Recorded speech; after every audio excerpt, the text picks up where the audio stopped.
part two I wanted to give, Rav Kook began to talk about the pasuk Sod Hashem Lireav Ritu Laodium. Hashem is going to reveal His secret to those who are in awe of Him, those who revere Hashem. He's going to make known to them the Brit. So that pasuk is clearly problematic because there's a secret going on. That secret is reserved to certain people who achieve Yirat Shamayim. But then the pasuk tells you the secret. What is the secret? The secret of Brit. So now, I mean, like, anybody could read that pasuk and not necessarily be a Yirei Shamayim, someone of great awe of Hashem. So how could that possibly be that this is the secret and it's only reserved for certain people, and then the pasuk tells you the secret? The truth is the pasuk didn't tell you the secret, right? It just told you the word that hints to the secret. The Piazetz the Rebbe explains, why is Sod called Sod? Because there's so many books written about it. All the more so in our generation, we can go online and just, tap in Kabbalah.com and all the Sodot comes streaming into our room and anybody can do that. Doesn't seem like Sod Hashem Lireav when anybody has access to it. So the Piazetz the Rebbe says that the reason why Sod is Sod is not because nobody wants to tell you. It's because nobody can tell you, right? In other words, chocolate is really a Sod.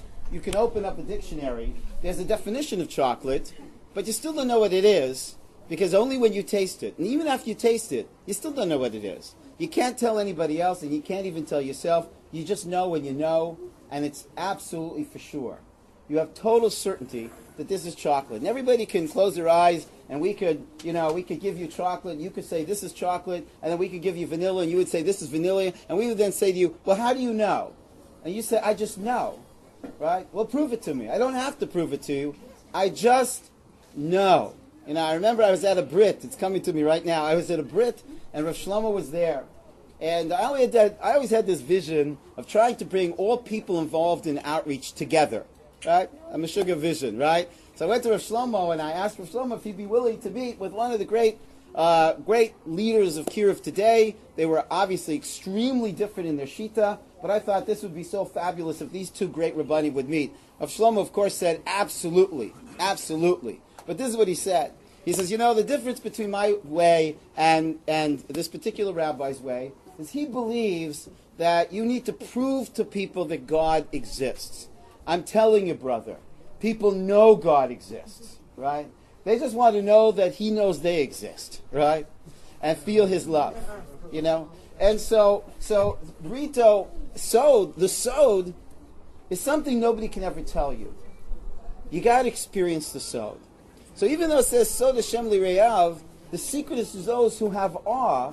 Brit Laodium, the secret is you'll understand in a deep experiential way. You will literally know what Brit is. So after saying that, I should really be quiet, but I'm going to continue just a little bit more.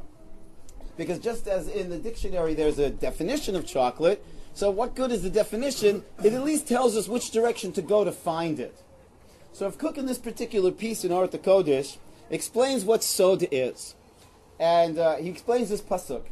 And he says this: when you look at the world and you see that it's all organic, you see that everyone and everything that ever happens, every single move that happens in this universe, even when I move my hand, the entirety of all of existence just moved with me, right? It's not possible that anybody could make a move without everybody making that move.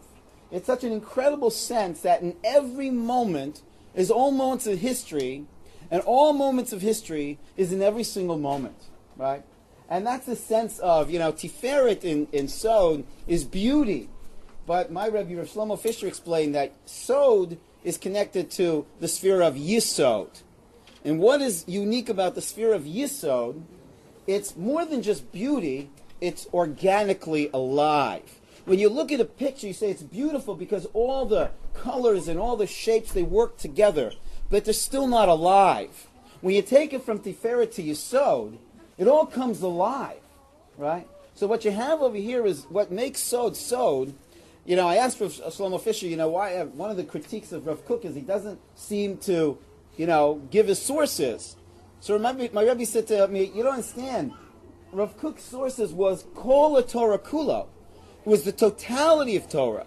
He couldn't give you a source here or there because it wasn't in this source and it wasn't in that source. It was what you understand when you see all the sources. And then you get the whole, which is greater than the sum of parts, and you can't point to what part is it that made that whole the whole, and yet you encounter that whole. So the Sod Hashem L'Re'av, the secret that Hashem gives us, is Brit. What is Brit? Brit is unconditional love between everyone and everything. Brit is this connectivity. Hashem created the world for the sake of Brit, that every single one of us is connected to every single one of us, that every moment in our life is connected to every moment of every single life that has ever been and ever will be. And when you know that, you know Hashem.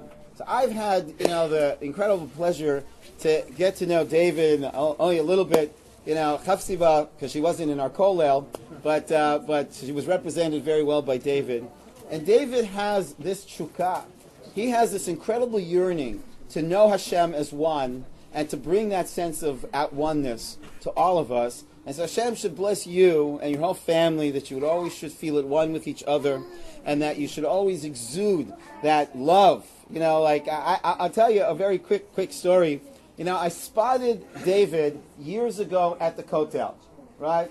There was something about, you see people all the time. I spotted this guy. He was, I don't know, how old were you when you first got here? Maybe 22. You were 22. Doing yoga? Right? No, you weren't doing yoga at the Kotel. 23. Because then I would have definitely spot you, right? No, you were just walking around. David had this big head of hair, and he kind of looked like, Cat Stevens, or maybe more like Stephen Katz. A little more Jewish version of Cat Stevens. And I noticed this fellow, and he had so much chen, and as a teacher, I said, if only I had a student like that. I didn't even know him, right? And I was jealous because he didn't come to Israelite. He was at Aish or something. And I remember seeing him around the Rove, and I was jealous. Said, this guy has so much chen. I wish Hashem would bless me that I would have a student like that. And so Hashem blessed me that I do have a student like that.